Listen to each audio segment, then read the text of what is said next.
it's also interesting because like there's something, not to get too pedantic about the just the random gaps here and there, but there's something where yeah, the speech, all these different like awkward ers and stops and whatever you call it, discrepancies or whatever it's called, they do, to use like a silly term, humanize the episode a little bit, where you're like, this is how people normally talk. No one's eloquent and articulate and like almost as if it's coming out of a movie, where generally when people talk to each other, there are a lot of awkward pauses, and keeping that in, it even conveys some kind of, let's call it, affect to what the person's saying, rather than it just being purely like a proposition or just a bunch of statements you're making.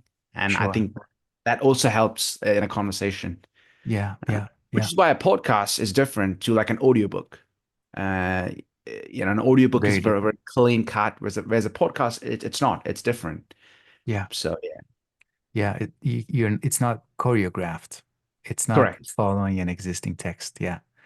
Well, Rahul, thank you so much, first of all, for accepting my invitation.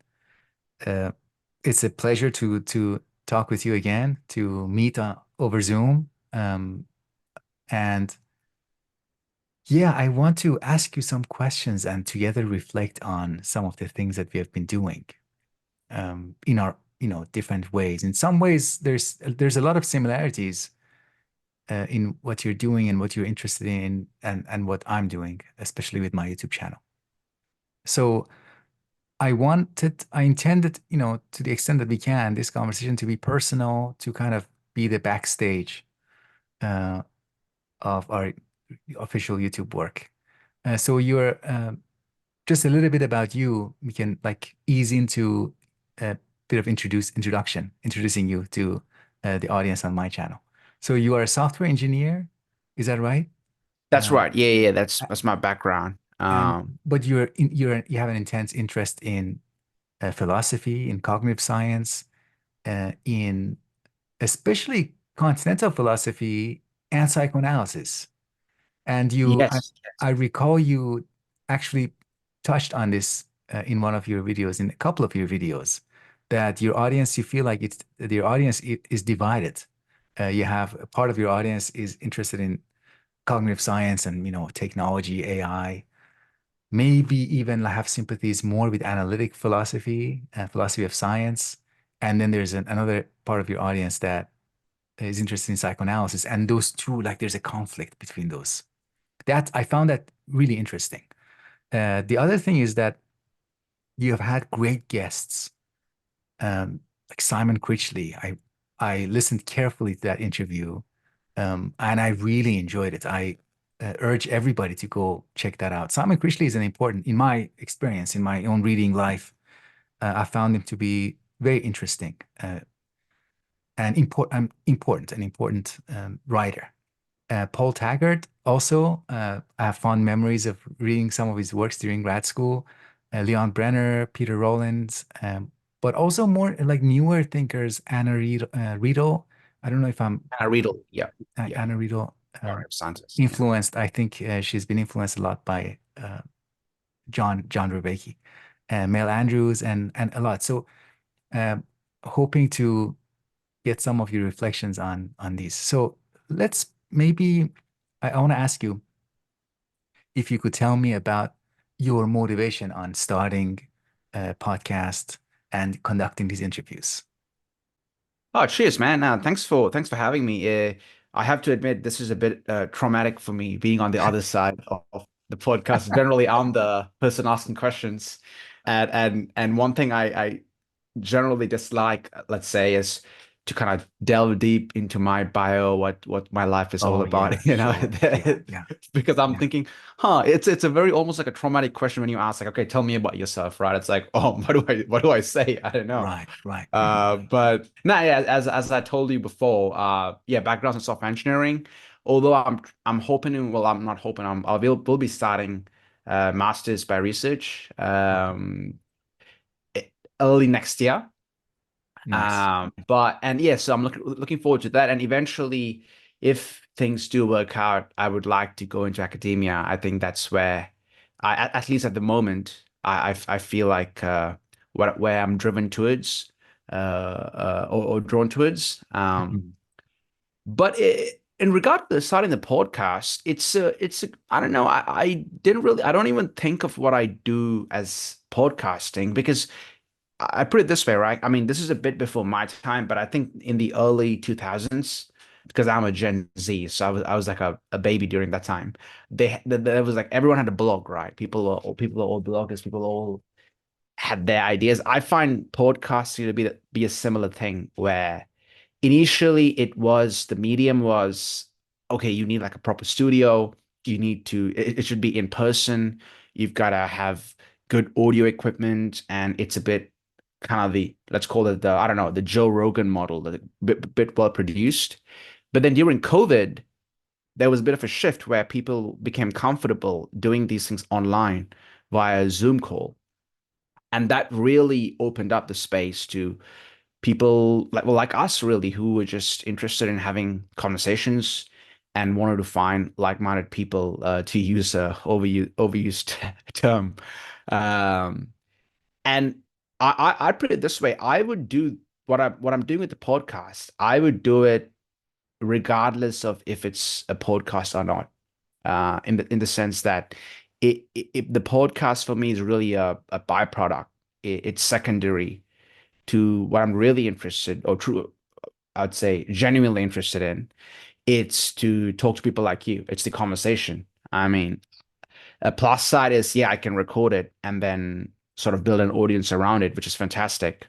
But the primary goal, it's never to create like the next viral, ostentatious, just well-produced podcast with clean cuts and whatnot, but rather it's to just learn and kind of follow my curiosity as to what a certain guest, what they create, their opinions, their views, that their writing, and especially if it's more of an academic guest, someone like Simon Christian, for instance, who's written uh, heaps of books, uh, or some of the other people you mentioned.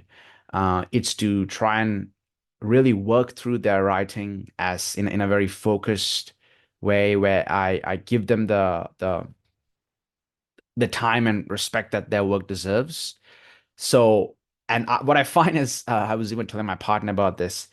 What I kind of, in a way, sometimes enjoy more, even more than the podcast, the preparation, because the podcast is, of course, fantastic. I love it, but rather just studying someone's work, going through all of reading their books if they've written books, and trying to understand where this person comes from. I love that, man. Like it's one of my favorite things to do. Just to try and I hate to use the term extract because that sounds very like exploitative, but yeah, I'd say linger with that. Let the ideas linger in my psyche and see what they're trying to get at. That is what I love, like especially if it's a well-reasoned and argued academic paper. Some of them can be quite hard to read. And then what I love is you're reading a paper and then, they'll make a reference to some other thinker. And then you look up that thinker. And then that thinker refers to another thinker. So in my head, I think of it like some kind of game where I have like this kind of mind map where I find different thinkers that have been talking about, I wouldn't want to say similar ideas, but are interested in similar questions. And yeah, I can't even put into words how excited I get by that. I find it fascinating. So yeah, to be succinct, it would be the podcast is really not the point. It's just, as far as I'm concerned, it's a means to an end, but rather it's the conversation is what really matters. And more than the conversation, today the roles have reversed a bit. You're asking me questions, but rather it would be me trying to ask the guests the questions and try to see where they're getting at, and frankly, to learn from them and see how that helps in my own thinking and my own work. That makes sense. When you talked about preparation and that encounter with someone's body of work, and it's a necessarily a brief encounter, and that preparation enables us to get more than what we could otherwise get if we meet them randomly on the bus or on a train station and have a 15-minute accidental conversation with them. You're kind of planning, and you can anticipate a little bit, and you can just decide what you want to touch on in the conversation. So we can almost get a summary, can try to get the essence of what they're about in a Yeah, conversation that yeah, is and 90 minutes. I would even say this, Davood, like it's really interesting. We tend to romanticize these like spontaneous interactions, and like you kind of like meet someone publicly at the bus, or you just have like a little chat.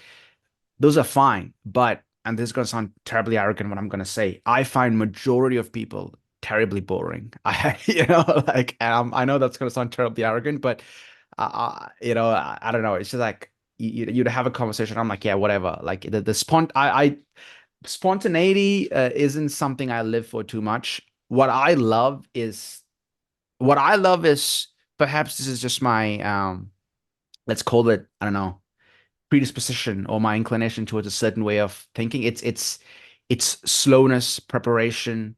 It's deliberately taking time. Mhm. It's really interesting. I was reading this piece on it was like a essay by a Neoplatonist on Dante's Inferno, and one thing he really points out is that love is about attention, and his whole idea is if you look at Dante's Inferno, he really kind of brings to light how it's all about attention. So if you're a be it the so-called seven deadly sins or whatever the Christian thing, lust or greed or whatever you call it, it's about what you're paying attention to. Mhm. So if you're a lustful person, then you'd pay attention to sex or whatever that like draws your desire towards. If you're a glutton, it's food. You all of your attention is paid towards food, and then that becomes the kind of the center of your existence. Mhm. Uh, but what I like about this piece was that he analyzes, even though certainly there's a moral element to it, he analyzes Dante not through a moralistic lens, but he shows that how much of us humans, our subjectivity is defined by what we're attentive to, attention. And what I like about going back to the connecting to the podcast conversation is that there's something about, yeah, spontaneity, all of that, that's great. People, sure, why not, right? Encountering an other, like we discussed before in our previous conversation. Yeah. But what I also love is deliberately paying attention to a person's work in almost a way that you see, like I admire and respect this person's beinghood, this person's subjectivity, where I'll take time out of my day to study their work, study what they've created. And that's not just pre-hoc or before the event of the encounter, but even during the conversation, during the podcast, really paying attention to what a person's saying. And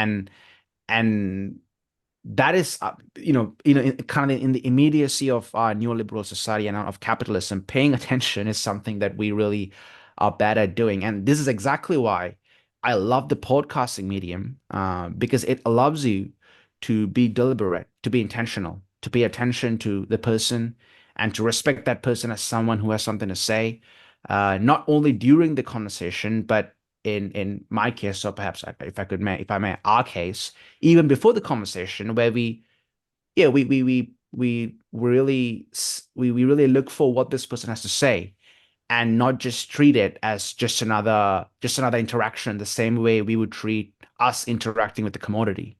Mhm. And that's what I like about uh attention, to go back to that point. Anyway, I don't want to go on that point ad nauseum, but No, I hope no, that no, makes sense. Yeah. no, no. It's a really important point, and glad you touched on it. It is really at the heart of this thing that we are doing. Um, Now, my next question: has there been a particular guest on your podcast that has had a strong impact on your thinking? You can maybe pick one or two. Yeah, I know you've had a lot of different guests, but uh, that the after effect of the conversation stayed with you, and maybe you wanted to have more conversations with them. Yeah, I'm Yeah, a just lot of them, curious. man. I think Leon Brenner certainly, is one of them. I mean, I was in Europe just last month, and I even got to meet Leon in person, and Nice. he's a fantastic, just as a human being. I don't want to talk, too personally about him because this is public, but just Sure. as a human being, a super polite, genuine bloke, and also just as a thinker. I think what I found interesting was initially I went to him because I was interested in his work on autism, but then after reading his book and after talking to him about Lacan and psychoanalysis, I just realized that he's a fantastic explicator. He can elucidate points beautifully, and really bring to light some things about Lacan a neophyte like myself would miss. So I'll give an example. For instance, because Lacanian psychoanalysis is generally studied in more like, again, speaking very broadly here, at least in Australia, in literature and English departments, there's a lot of attention to the fact that people connect Lacan with this thinker who's constantly working in the realm of language. So it's Mhm. about like signifiers and this chain of signification, so on and so forth. But what's interesting is Leon, really helped me understand this through his book. And then after while I was reading his book, I would look into Lacan seminars that, Lacan was also a doctor and a psychoanalyst. So he did pay attention to your body. And something I'm really interested in, this kind of embodied being, which is why, as we discussed, like I really resonated with Heidegger and Merleau-Ponty and all of these thinkers. And for me, that it's very important, the idea that we are embodied beings. And Leon was one person who helped me understand that, yeah, Lacan also really pays attention to the body, that we're physical beings. We are not just these abstract cogitos or abstract entities. And what's interesting is kind of the caricature of Lacan is like this, almost like this charlatan who like plays these like language games and lives in the world of the abstract. So for Leon would be one thinker who really helped me. It's what I like about people like Leon is that it kind of, where he doesn't really tell me anything uh, completely new, like completely let's call it, that I had no, like it's not like a, almost like a divine revelation, but rather he helps me reinterpret or kind of reorient myself on things that I already know. So it's like Perfect. he helped me understand that what I already knew, you already know this, but rather maybe look at it this way. And that for some reason hits me even more because it's like this thinker that I thought I knew, I'd completely lost that part in this thinker. So I don't know if that made sense, but he kind No, of no. Yeah, yeah. helps you kind of bring out what you already know. And so through him, I've learned a lot.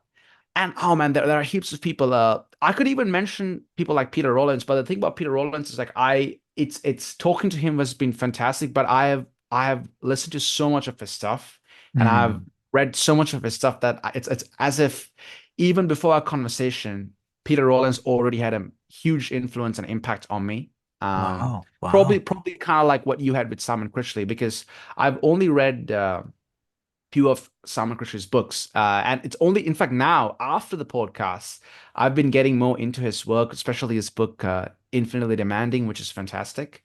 But yeah, so I'd say those guests. But if you ask from me who's had the most impact on me, man, I mean, I know this is gonna sound like a very like cheap answer, but virtually all of them have had a really deep impact on me, Okay.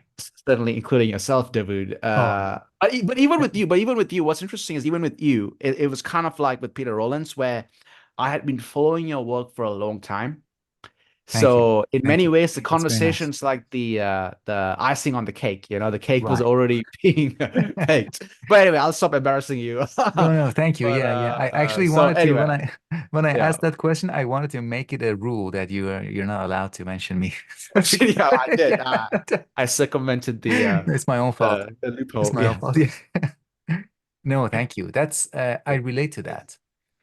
How about the flip side? Were you discouraged when, I mean, I sometimes invite people who who decline to come and participate in the interview. They say I'm not comfortable with the video, or sometimes they say things like, "I'm busy, I'm not interested." Uh, does that, have you encountered that? Does that discourage you in any way? What is your interpretation of that? Like It's so the interesting, Davood. declining response. Yeah, it's so interesting. I haven't I haven't really got that many declines on my invites, and I've Mm. been surprised by this too because I remember when I reached out to people like Adrian Johnson, for instance, who's a prolific writer. He's extremely busy, and even people like Simon Critchley, Hmm. top level thinkers, again, prolific writers. I was quite surprised when they said yes. But certainly there have been people that decline, and I don't really think too much about it. Like I understand, I mean, one thing, and this is like very much like my capitalist kind of thinking. I can't help it. I'm unfortunately a part of the society. Is I always feel like it's got to be like a quid pro quo where Right, right. they are guests on my podcast. Therefore, I need to like either pay them or give them something for being guests on my podcast. But so far, most of the guests have been extremely congenial. None of them have asked for any payment or anything Hmm. of that sort. I think one or two guests requested for me to leave reviews on their books, Okay. and they asked to. They also asked if they could share the podcast to put it on the publisher website, which I was Hmm. like, sure, of course, go ahead. But no one's really asked for money, and not to like idealize intellectuals. I certainly am not doing that. We're all stupid humans. But uh, I don't think a lot of people who are in the space of thinking, let's say, they get into it for the money. Because like, if you want to make money, there are much better ways than becoming an academic, I think. Now, I may be naive here because I haven't really been a part of academia for a while. But I don't know. As far as I'm concerned, like if people want to make money, there are like a lot of other things you can do to make money than Yeah, writing yeah, books and the like, yeah, especially the kind of the books that we tend to be interested in. yeah. Um, but yeah, sorry to answer your question. I apologize if I'm being a bit No, no, long-winded no, here. no, no, no. It's good. It's Uh, good. We are free I associated. think yeah, I think I don't even think about it. Like I've been declined. Maybe it's quite rare to get a decline, but when I do, I generally just don't think about it much. I do leave a Okay, small notes. For instance, there have been certain there's a set theorist that I really want to talk to. So I'm interested in the foundations of mathematics, and he's declined a couple of times, but that was due to personal reasons. He had, due to health reasons.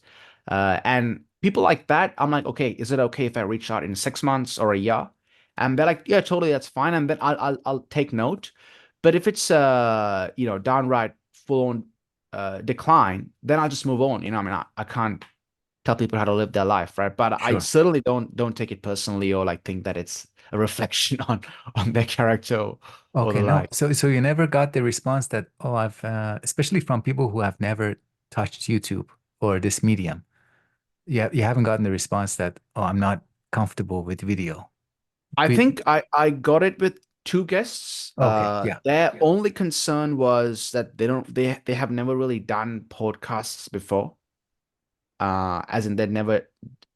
It is like you're putting yourself out there on the internet. It is a bit yeah. weird, right? It Like is weird. It is really and weird. Yeah, yeah, it's also like the other thing is like this like idea. Jean-Paul Sartre talks about the gaze of the other, and I've been sure. thinking about it a little bit. It's just the gaze of the other. It's not the literal gaze of another person looking at you. As far as the other people are concerned, they probably don't even care about they're concerned about their own life. But we always in our subjectivity, in our psyche, we think there's this like virtual gaze that's looking at us and like judging us, even though in most times it's not there. Even Yeah, though that perhaps it is in the fact that you still experience phenomenologically you experience this gaze all the time, and then with the internet it's a bit different because in the case of a podcast it is actually there because people are going to be listening and watching a podcast, listening to or watching a podcast. So I completely understand that kind of putting yourself out there, that it can be a bit odd. um yeah. but Yeah. The but gaze yeah, is, I generally, one thing I do is I share my other episodes. Hmm. And That's good. that probably makes them feel a bit more comfortable. Oh, okay, this person has done it before. But I don't know what advice would you have? You've been doing Uh, this for longer than I have, so I'm interested in this decision to not enter into this space because I'm interested in our decision to enter and stay in this space. So mm, because this decision interesting. to do it is not still fully transparent to me. It is not fully, I don't fully understand it yet, even though I'm interested in it. I'm enthusiastic about it. But when people decline, I'm interested in understanding their point of view because it might help me understand why we are deciding the opposite path of engaging, especially from their perspective, because it's slightly easier to be a guest. You are kind of, you're easing your way into the medium and you are, Byung-Chul Han would say the podcast host, at least the way that we are thinking about it, the podcast host is mediating the presence and the work of the guest. And by doing that, is giving them space. And for Byung-Chul Han, that space is power. You're basically extending in some ways you're a little bit like letting them extend their work, and that might not be comfortable for some people. That kind of extension, that space of okay, what else is going to be revealed if I improvise about my work on YouTube, on video. So when he means that the space itself creates power, does he mean that more like in the Foucauldian sense where the host is imposing power onto the guest? Not maybe not imposing, but you could, I can imagine you arguing for that choice of word. uh, you're basically giving them a larger space than they would otherwise have. You're giving them a little bit of extra space to work with, to do what they would, and you're not antagonizing them. You're not necessarily Of course not, yeah. challenging their views. That's a different kind of interaction, and some podcasts are like that. But the kind of that we had in mind, we are talking about, uh, we are we are letting the person come in and exercise who they are, exercise their way of thinking, and in Mm, that sense, it is giving them power. yeah, I think I like that. I mean, just a bit of a ancillary point on that would be, uh, I think it's interesting. There certainly are certain kinds of podcasts or these kinds of conversations where it can be like a debate in that format. Mhm. It's a bit antagonistic. I generally find that to be quite useless. I mean, for me, it's when I had a few guests on who were more kind of are part of this like religious space, getting into like theist, atheist debates and the like, and they're known for being people who get into debates. So Right. it's so interesting how the audience immediately they expect uh the podcast hosts to have like this subjective shift in how they approach this guest, where it has to be you challenge the guest, you ask the Mhm. guest critical questions, you're constantly kind of in an ongoing debate with the guest. But then my whole thing is the purpose that I don't invite a person on to debate them. I invite, as we discuss, I invite them on to be attentive to what they're going to say and then to try and truly understand what they're getting at, perhaps the essence of their thought. Yeah. So I don't know. I think that that's an interesting way of thinking about it. That the fact that there's some kind of power that we extend to the guest. And that they might be uncomfortable with it. True. I don't know. And I'm then just that speculating. begs Yeah. the question: why do we, as you pointed out, why do we decide to put ourselves out there? I mean, are we Yeah. like some weird kind of masochists or something? And the Wanting to, thing is, yeah, yeah. yeah. One other thing that I'm intrigued by about your project is that's very similar to me.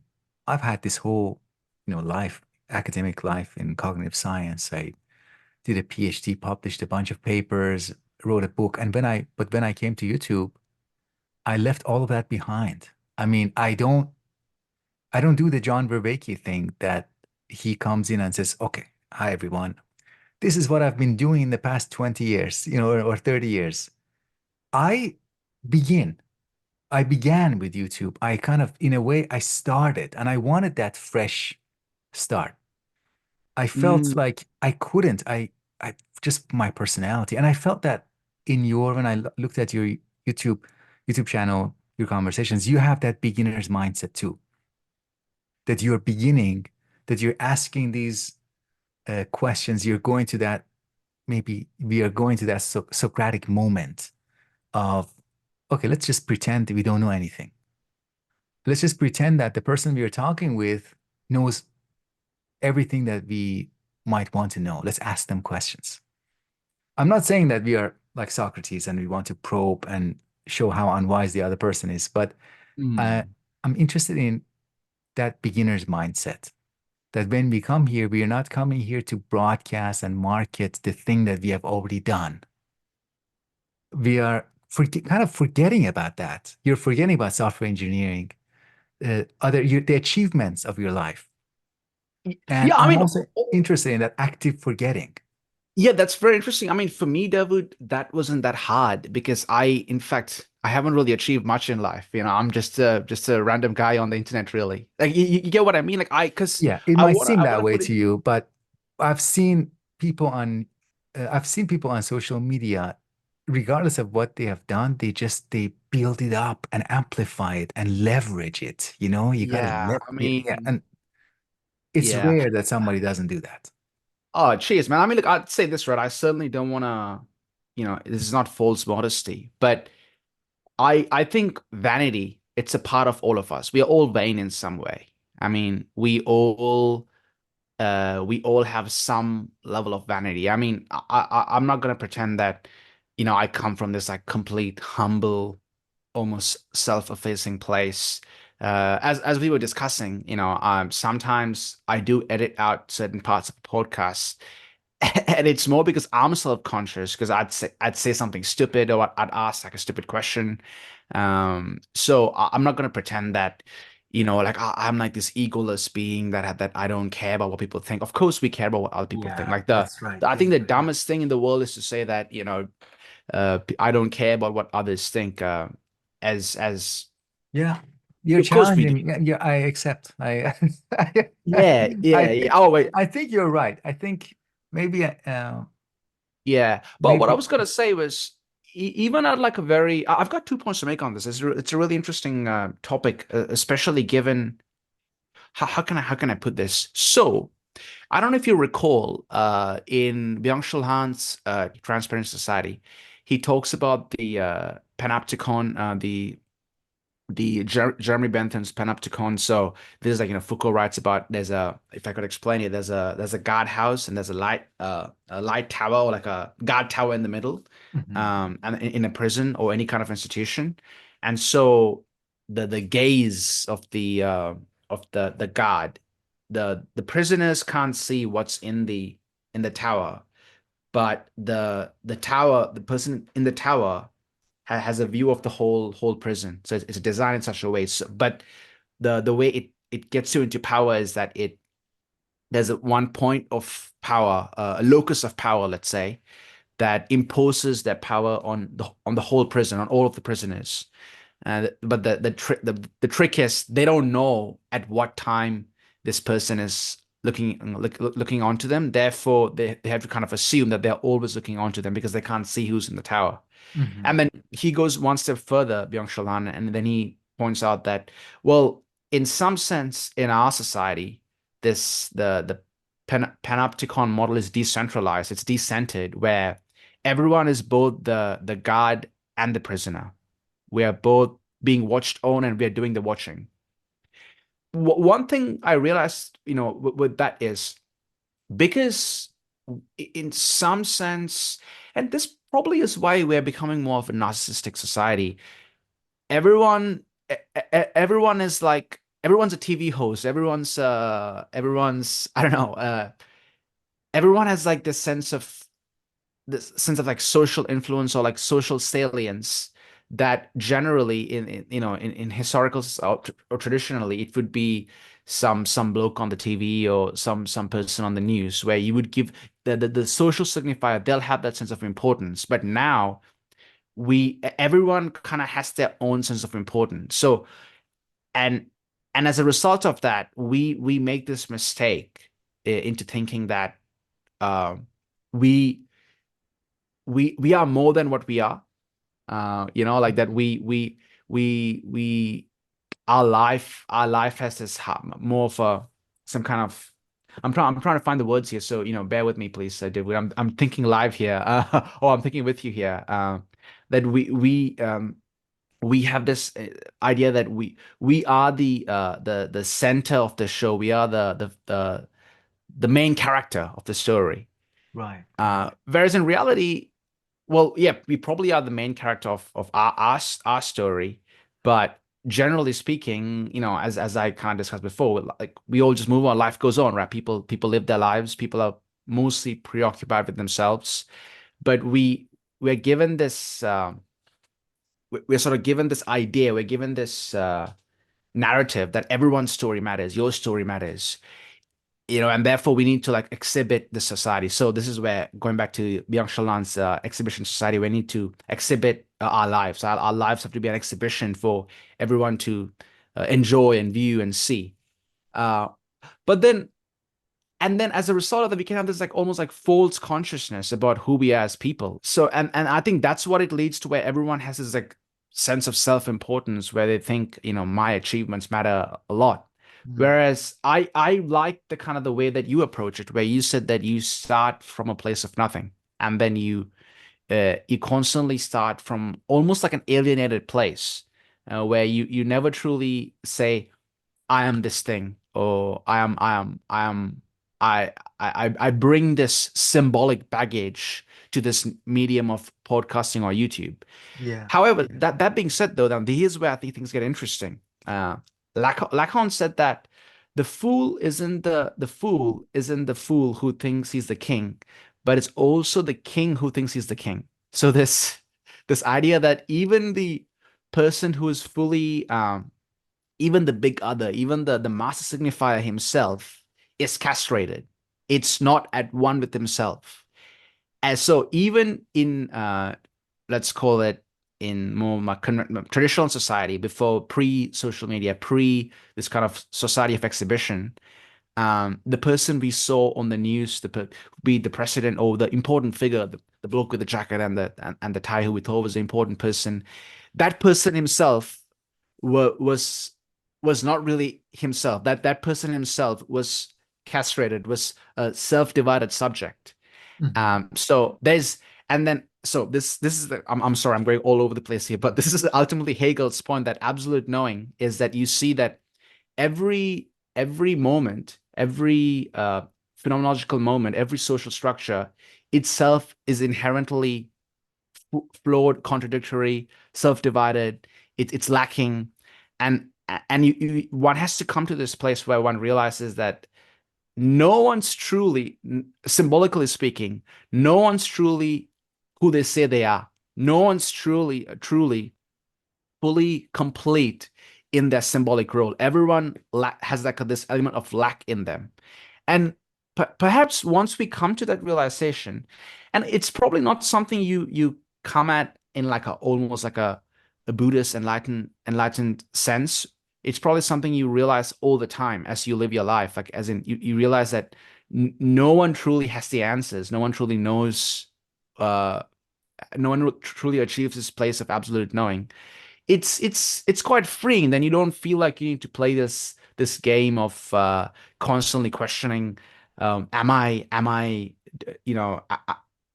this person? Am I an intellectual? What kind of persona do I have to take on to partake in society? What kind of performance? What kind of performativity should I engage in?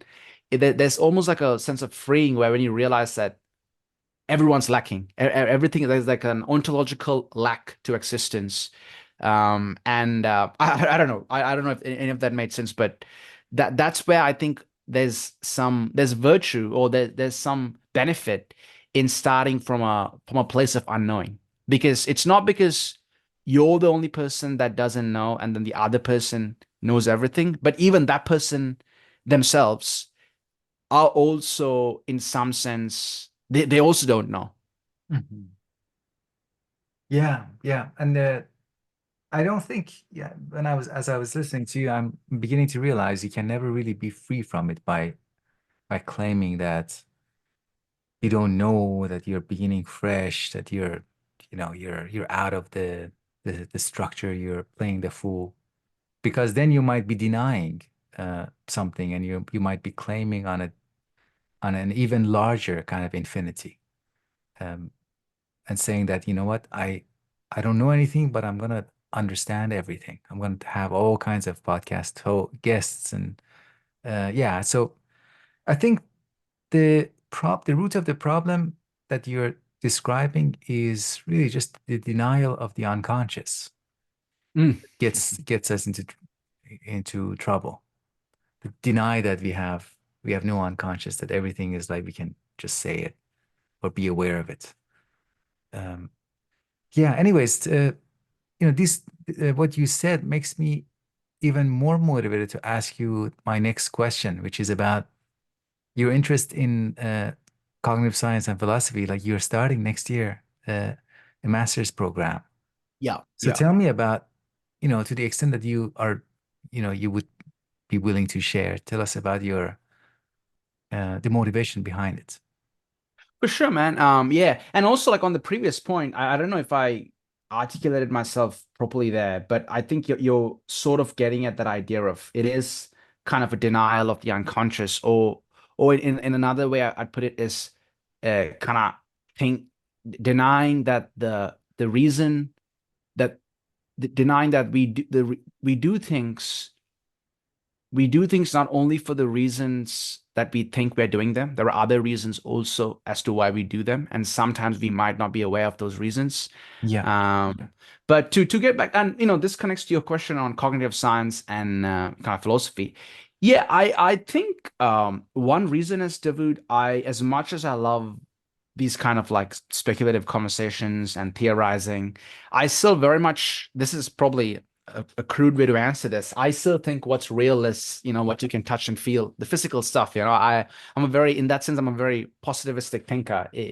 So I'll always have this deep affinity with science, and even though I'm deeply interested in, let's call it more postmodern continental philosophy, I don't play this game that, science is not another narrative, and that it's just another useful fiction that, in our symbolic reality. I think science gets at the real. There's no Mm. escaping it. And in fact, now we're probably at a point where we've come to, especially with like quantum mechanics, we've come to a place where science is revealing to us all these paradoxes, contradictions that, and we can't put them into our general, ordinary, colloquial language. And so we kind of at this point where when we come to the real, in some sense, the real, it's traumatic. It's like it doesn't fit into our day-to-day, just normal phenomenological experience. And for me, that's the kind of the beauty of science. So that's probably where philosophy comes in, and we need to reinvent concepts, reinvent how one has to understand the world. So that's really the reason I'm interested in cognitive science. It's for me, cognitive science. It's more of an epistemic tool. Mhm. I love cognitive science and cognitive psychology. People speaking to people like yourself, and I certainly, given my backgrounds in computer science and software engineering, I still have that part of myself where like I like to, okay, touch and feel and build things. I like to create things. So.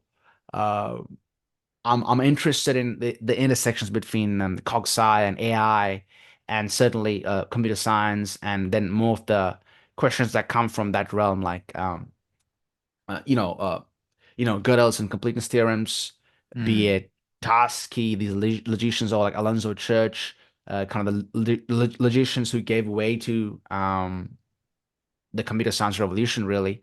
Um, and like for me, I think as much as I'd get into the more of the speculative philosophy, I'll never lose that side of myself because I just can't. I enjoy that too much. Not even in a way where I think that's where that's where the magic source is. Not even in that sense. It's for me. frankly, it's more of an aesthetic impulse. It's just something I enjoy. Like I like solving problems. Which is why I like programming. It's kind of like a puzzle. I feel like I'm like Sherlock Holmes or like a detective trying to solve something. And I I like to bring all of that into how we can think about, I don't want to say subjectivity, but rather let's say the mind, the Mm, human mind as it is studied in cognitive science. And then mhm. there are, myriad frameworks. There are, the free energy principle, or there are the cognitivist framework. There's the symbolic frameworks. Then there's, of course, the part that I'm quite drawn towards, which is the embodied cognition. So full e-cognition. Mhm. Um, and so Ines Hippolito, who I'm hoping she'll be supervising my thesis. She's done Nice. like fantastic work on embodied cognition, and Maurice Merleau-Ponty.